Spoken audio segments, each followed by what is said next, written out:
नमस्कार, स्वागत है आपका हमारे चैनल पे। उस वक्त की बड़ी खबर आ रही है। शिवसेना के राज्यसभा सांसद संजय राउत ने सीएम योगी आदित्यनाथ की तारीफ की है। पश्चिमी उत्तर प्रदेश पहुंचे संजय राउत ने कहा है कि सीएम योगी आदित्यनाथ एक अच्छे नेता है, बड़े नेता है। वो जहां से भी चुनाव लड़ेंगे वो चुनाव को जीतेंगे। हम सीएम योगी आदित्यनाथ का आदर सम्मान करते हैं। आपको बता दें कि आने वाले उत्तर प्रदेश के विधानसभा चुनाव में इस बार शिवसेना भी चुनाव लड़ने जा रही है। 50 से 100 सीटों पर चुनाव लड़ने वाली शिवसेना और संजय राउत की तरफ से ऐलान किया गया है कि शिवसेना इस बार उत्तर प्रदेश में अकेले चुनाव लड़ेगी। वो समाजवादी पार्टी के साथ कोई भी गठबंधन नहीं कर रही है, क्योंकि समाजवादी पार्टी के साथ शिवसेना के कुछ मतभेद हैं और इन्हीं के चलते वो अखिलेश यादव की पार्टी के साथ गठबंधन नहीं कर रही है। और इसी बीच बीजेपी को लेकर भी संजय राउत ने एक बड़ा बयान दिया है और ये कहा है कि सीएम योगी आदित्यनाथ मथुरा से लड़े या फिर अयोध्या से, वो हर जगह से ही जीत सकते हैं, क्योंकि उन्होंने उत्तर प्रदेश में काम किया है और वो अच्छे नेता हैं। और इसी बीच शिवसेना क्यों उत्तर प्रदेश में चुनाव लड़ रही है, जब ये सवाल संजय राउत से पूछा गया तो संजय राउत ने कहा कि हम उत्तर प्रदेश में अभी तक चुनाव नहीं लड़ते थे, क्योंकि हम बीजेपी को नुकसान नहीं पहुंचाना चाहते थे, पर इस बार हम चुनाव लड़ रहे हैं। यानी कि एक तरफ जहां संजय राउत 100 से 50 सीटों पर चुनाव लड़ने की बात उत्तर प्रदेश के चुनावों को लेकर कह रहे हैं, तो वहीं दूसरी तरफ ये भी कहा है संजय राउत ने कि सीएम योगी आदित्यनाथ ही उत्तर प्रदेश में जीतेंगे। वो कहीं से भी चुनाव लड़े, सीएम योगी आदित्यनाथ ही जीतेंगे। जो कि ये बयान है, ये बड़ा झटका है उन विपक्षी पार्टियों के लिए जो लगातार उत्तर प्रदेश में सीएम योगी आदित्यनाथ को हराने के सपने देख रही हैं। महाराष्ट्र में शिवसेना की ही सहयोगी पार्टी एनसीपी जहां समाजवादी पार्टी के साथ गठबंधन करके सीएम योगी आदित्यनाथ को हराने के सपने देख रही है, तो वहीं दूसरी तरफ ये संजय राउत का बयान काफी ज्यादा मायने रखता है, जो कि आज संजय राउत ने पश्चिमी उत्तर प्रदेश जाकर दिया है और कहा है कि सीएम योगी आदित्यनाथ एक बड़े नेता हैं और हम उनका आदर सम्मान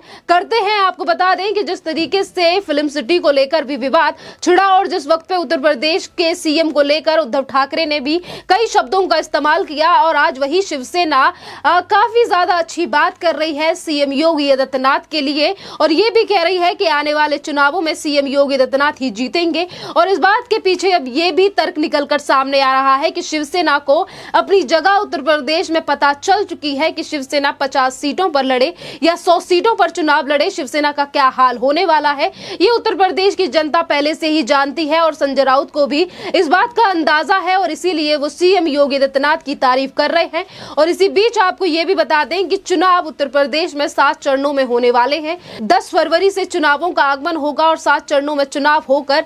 10 मार्च को वोटों की गिनती होनी है विधानसभा के इन चुनावों को लेकर। तो वहीं दूसरी तरफ ममता बनर्जी से लेकर एनसीपी पार्टी और तमाम पार्टियों के साथ गठबंधन कर चुके हैं अखिलेश यादव और ये कह रहे हैं कि इस बार हमारी सरकार उत्तर प्रदेश में आने वाली है। और संजय राउत आज जहां एक तरफ सीएम योगी आदित्यनाथ की तारीफ कर रहे हैं, तो वहीं दूसरी तरफ राकेश टिकैत से भी मिले हैं संजय राउत और संजय राउत की तरफ से यह भी कहा गया कि हम किसानों का आशीर्वाद लेने आए हैं, राकेश टिकैत से बात करने आए हैं। अगर हम राकेश टिकैत की भी इस बार बात करें तो राकेश टिकैत ने भी अभी कुछ दिन पहले कहा था कि योगी आदित्यनाथ को उत्तर प्रदेश के चुनावों में ना उलझाया जाए, क्योंकि सीएम योगी आदित्यनाथ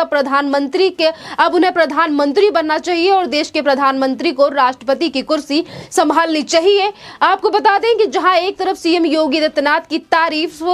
शिवसेना के राज्यसभा सांसद संजय राउत ने की है, तो इसी बीच संजय राउत ने यह भी कहा है कि इस बार शिवसेना मथुरा में अगर श्री कृष्ण के मंदिर के बनने की बात आती है तो शिवसेना उसमें भी शिरकत करेगी। और इसी बीच शिवसेना ने यह भी कहा कि राम मंदिर जो अयोध्या में बनवाया गया है, जिसमें बीजेपी की सरकार उस टाइम पे सेंट्रल में भी रही और उत्तर प्रदेश में सीएम योगी आदित्यनाथ की भी सरकार रही, और इसी राम मंदिर को लेकर भी संजय राउत ने कहा कि हमारा भी हिस्सा था, यानी कि हमने भी राम मंदिर को बनाने के लिए कहा था और हम भी उस लड़ाई में शामिल थे। और आज मथुरा को लेकर भी संजय राउत ने यही कहा है कि मथुरा में अगर कोई भी आंदोलन शुरू होता है श्री कृष्ण के मंदिर के लिए तो शिवसेना उसमें पार्टिसिपेट करेगी। और अभी तक हम चुनाव इसीलिए नहीं लड़ते थे क्योंकि हमारी और बीजेपी की विचारधारा एक ही है और हम नहीं चाहते थे कि बीजेपी को इससे कोई नुकसान हो, और इसीलिए हम उत्तर प्रदेश में चुनाव नहीं लड़ते थे। ये वही संजय राउत हैं जिनकी शिवसेना लगातार उत्तर प्रदेश और बिहार से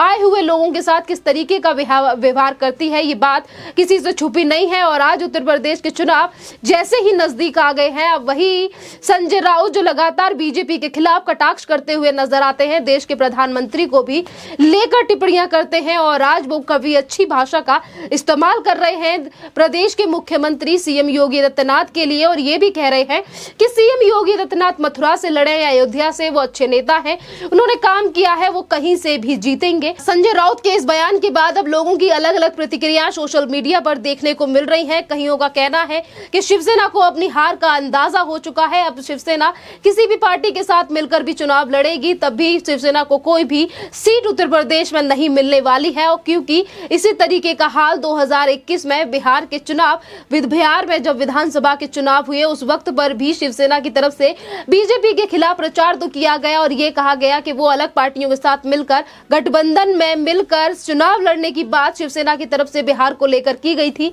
पर जमानत भी जब्त करा ली थी शिवसेना ने बिहार में। नोटा से भी कम वोट मिले थे शिवसेना को और यही बड़ा कारण है कि आज शिवसेना के राज्यसभा सांसद सीएम योगी आदित्यनाथ की तारीफ कर रहे हैं और साथ में ये भी कह रहे हैं कि हमारा किसी से भी कोई मतभेद नहीं है, बस शिवसेना उत्तर प्रदेश में चुनाव लड़ रही है और अखिलेश यादव की पार्टी के साथ गठबंधन की कोई भी बात सामने नहीं आई है। गठबंधन को लेकर मना कर चुके हैं संजय राउत कि हम समाजवादी पार्टी के साथ मिलकर चुनाव नहीं लड़ेंगे उत्तर प्रदेश में। आपको बता दें कि जैसे जैसे उत्तर प्रदेश के विधानसभा के चुनाव नजदीक आ रहे हैं, विपक्षी पार्टियों की तरफ से लगातार तैयारी की जा रही है सीएम योगी आदित्यनाथ को हराने की। तो वहीं प्रियंका वाड्रा ये कहती हैं कि लड़की हूं और लड़ सकती हूं और महिलाओं को सीटों को देकर वो लगातार उत्तर प्रदेश में अपनी सियासत तराशने का मौका ढूंढ रही हैं। तो वहीं दूसरी तरफ अखिलेश यादव की तरफ से भी तमाम जुमले प्रदेश की जनता के लिए दिए जा रहे हैं। कभी वो ये कहते हैं कि अगर हमारी सरकार आती है तो हम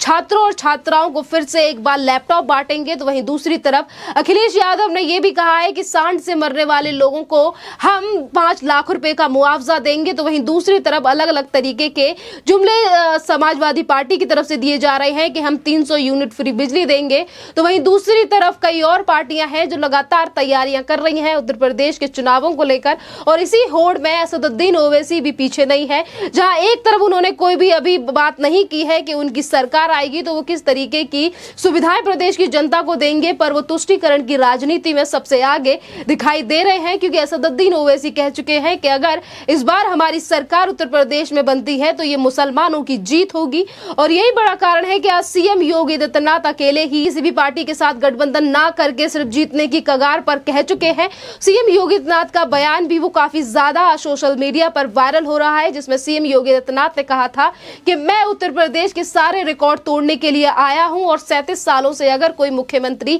वापस उत्तर प्रदेश में नहीं आया है तो मैं फिर से मुख्यमंत्री उत्तर प्रदेश का बनूंगा। और इसी को लेकर वो काफी ज्यादा शिलान्यास उत्तर प्रदेश में कई कामों को लेकर किए जा रहे हैं, जहां जेवर एयरपोर्ट से लेकर तमाम हाईवेओं का शिलान्यास सीएम योगी आदित्यनाथ ने किया है। तो इसी कड़ी में ये जो काम उत्तर प्रदेश की सरकार के द्वारा की जा रहे हैं ये दर्शाते हैं कि किस तरीके से बड़े काम उत्तर प्रदेश में सीएम योगी आदित्यनाथ के द्वारा किए गए हैं। और इस बात को कुछ दिन पहले स्वीकारा भी गया था समाजवादी पार्टी के साथ चुनाव लड़ने वाली एनसीपी के प्रमुख शरद पवार ने अपने जन्म दिवस के मौके पर जहां एक तरफ देश के प्रधानमंत्री नरेंद्र मोदी की तारीफ की तो वहीं दूसरी तरफ शरद पवार ने यह भी कहा था कि बीजेपी ने उत्तर प्रदेश को काफी ज्यादा गंभीर रूप से लिया है। और इसी कड़ी में बार बार पर देश के प्रधानमंत्री और सीएम योगी आदित्यनाथ उत्तर प्रदेश में एक के बाद एक शिलान्यास कर रहे हैं। और अब खबरें ये भी सामने आ रही हैं कि शायद योगी आदित्यनाथ अयोध्या से चुनाव लड़ सकते हैं और अयोध्या के चुनाव को लेकर ही संजय राउत की ये प्रतिक्रिया सामने आई है कि सीएम योगी आदित्यनाथ कहीं से भी चुनाव लड़े वो चुनाव को जीतेंगे ही, क्योंकि उत्तर प्रदेश की जनता आज सीएम योगी आदित्यनाथ को फिर से उत्तर प्रदेश में लाना चाहती है। और यही एग्जिट पोल जो तमाम चैनलों पर दिखाई जा रहे हैं इसी में भी यही चीज निकलकर सामने आ रही है कि इस बार बीजेपी का वोट परसेंटेज ज्यादा आएगा पिछली 2017 से ज्यादा, क्योंकि सीएम योगी आदित्यनाथ ने जो वादे उत्तर प्रदेश की जनता से किए उन्हें कर दिखाया है। और इसी कड़ी में जो विपक्षी पार्टियां हैं जो एक तरफ अखिलेश यादव के साथ जाकर उत्तर प्रदेश में सीएम योगी आदित्यनाथ के खिलाफ लड़ रही हैं, तो वहीं दूसरी तरफ शरद पवार ने भी इस बात को स्वीकारा था। और ये संजय राउत का ये बयान इसीलिए भी ज्यादा इंपॉर्टेंस रखता है क्योंकि जहां एक तरफ महाराष्ट्र में इन तीनों पार्टियों की मिलीजुली सरकार महाराष्ट्र में है, तो वहीं एक के बाद एक और वही शिवसेना कांग्रेस के खिलाफ चुनाव लड़ रही है उत्तर प्रदेश में, सीएम योगी आदित्यनाथ की तारीफ कर रही है। और जो एनसीपी समाजवादी समाजवादी पार्टी के साथ सीएम योगी आदित्यनाथ को हराने के लिए अखिलेश यादव का साथ दे रही है उसी और एनसीपी के ही सुप्रीमो सीएम योगी आदित्यनाथ की तारीफ कर रहे हैं। विपक्षियों का जो बदला हुआ रूप है सीएम योगी आदित्यनाथ को लेकर ये दर्शाता है कि आज विपक्षी पार्टियां उत्तर प्रदेश के विधानसभा चुनाव आने से पहले ही अपनी हार मान चुकी हैं और यही बात अखिलेश यादव ने भी कही थी कुछ दिन पहले जब एक कॉन्क्लेव के दौरान सीएम योगी आदित्यनाथ को लेकर उनसे पूछा गया तो अखिलेश यादव ने भी इस बात को स्वीकारा था कि सीएम योगी आदित्यनाथ को अब प्रधानमंत्री बन जाना चाहिए, क्योंकि अखिलेश यादव को अपनी कुर्सी आने वाले विधानसभा चुनाव में जाती हुई दिखाई दे रही है और यही बात लगातार बीजेपी की तरफ से भी उत्तर प्रदेश की जनता के सामने रखी जा रही है। इस टॉपिक पर आपका क्या कहना है, आप हमें कमेंट करके जरूर बताइए। धन्यवाद।